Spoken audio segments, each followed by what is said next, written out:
The Lord be with you. And with your spirit. A reading from the Holy Gospel according to Mark. Glory to you, O Lord.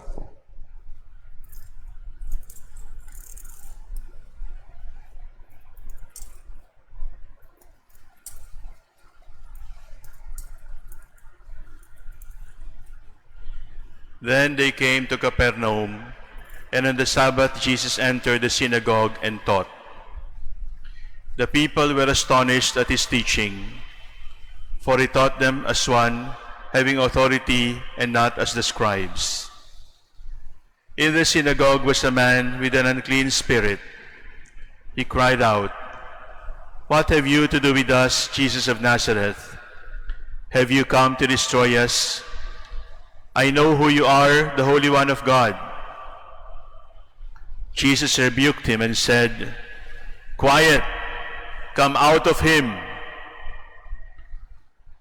The unclean spirit convulsed him, and with a loud cry came out of him.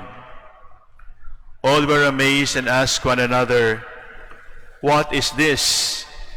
A new teaching with authority. He commands even the unclean spirits, and they obey him."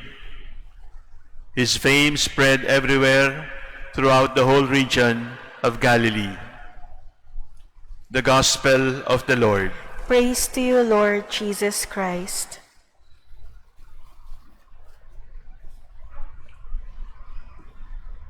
May sinasabi ang Diyos. Ang sinasabi niya ay, gusto ko kayong makausap. Gusto kong marinig ninyo ako at gusto kong pakinggan kayo. Kaya lang may problema. Bago dumating si Jesucristo, ang Panginoon ay pure spirit. Kaya hindi magkaintindihan. Sa isang banda, pure spirit wanting to speak. Sa kabilang banda, body and spirit, soul and spirit, spirit and matter. Kaya hindi magkaintindihan. Hindi magkaintindihan kasi nagsasalita yung spirit, nagiging sagabal yung katawan. So, in the first reading, the Lord says, "I will send prophets, and prophets will be men. Prophets will have flesh and will have spirit. At gagamitin ko, hihiramin ko ang kanilang tinig. Hihiramin ko ang kanilang boses para makapagsalita sa inyo." Pero mayroong requirements upang maging prophet. Mayroong criteria para maging spokesman, mouthpiece of God. The first one, people who hear the prophet speak must accept the prophet. It is the duty of the people to accept.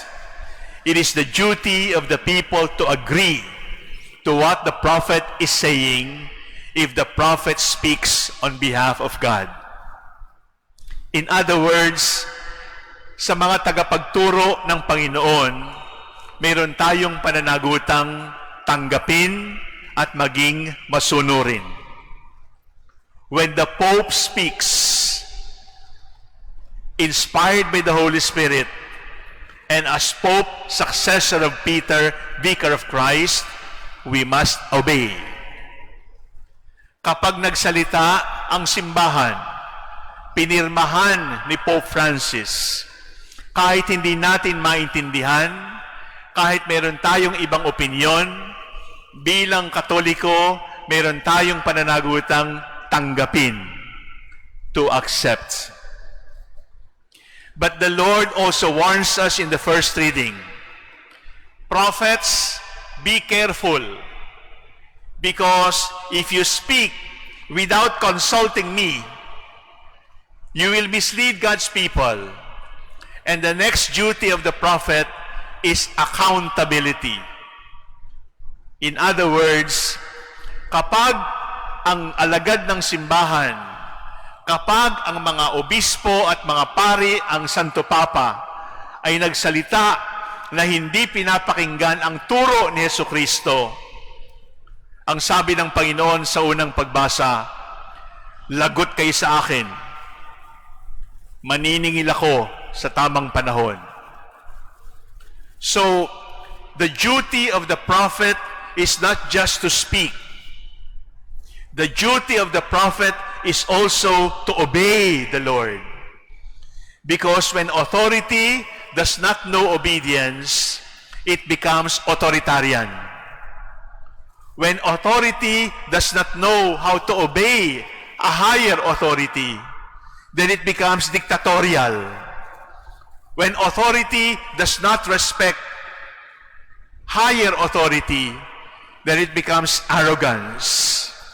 And the Lord is going to hold accountable prophets who do not obey the Lord because they are false prophets. Ang unang salita po sa mga nakikinig sa propeta, it is our duty to accept. Pangalawang salita po sa mga ginagamit ng Diyos para magturo, accountability. You must obey the Lord. In prayer and study, consult the Lord. And the third quality you will find in the first letter of St. Paul to the Corinthians. And what is it? Availability. Ang ibig sabihin po ng availability ay buong-buo para sa Diyos. Ibig sabihin, walang ibang pinagkakaabalahan. Ibig sabihin, totally for the Lord and totally for God's people. Ang ibig sabihin po ng availability, 24/7. Ang ibig sabihin po ng availability, simula sa ulo, sa buhok sa ulo hanggang sa kuko sa paa para sa Diyos. Ang ibig sabihin po ng availability, 365 days of the year for God. There is nothing for myself, everything is for the Lord. And it is the duty of the prophet to be always available for God's people and for the Lord. Yun po, tatlong salita na ating take home ngayon. Una, the Lord wants to speak to us. That is why He appoints prophets. Our duty when the prophet speaks is to accept, to agree, to obey. The second word that the prophet must remember is accountability. That the prophet is not king. The prophet must obey. The prophet must recognize higher authority, and that higher authority is the Lord. Accountable. Ang pangatlo, available. Ang ibig sabihin, totally for the Lord. Hindi yung ulo ko para sa Panginoon, puso ko para sa pera. Hindi yung paa ko para sa Panginoon, yung kamay ko para sa aking sarili. No. Availability, married or unmarried, totally available to the Lord, nothing but the Lord, always the Lord. Accept what the prophet teaches. Accountable, because we must recognize that we are always under authority. And available, we must recognize that there is not 1 minute that did not come from the Lord. And because every minute is from the Lord, every minute must return to the Lord. I am a prophet. You are a prophet by baptism. All of us should remember that we are accountable, should remember that we must obey and accept.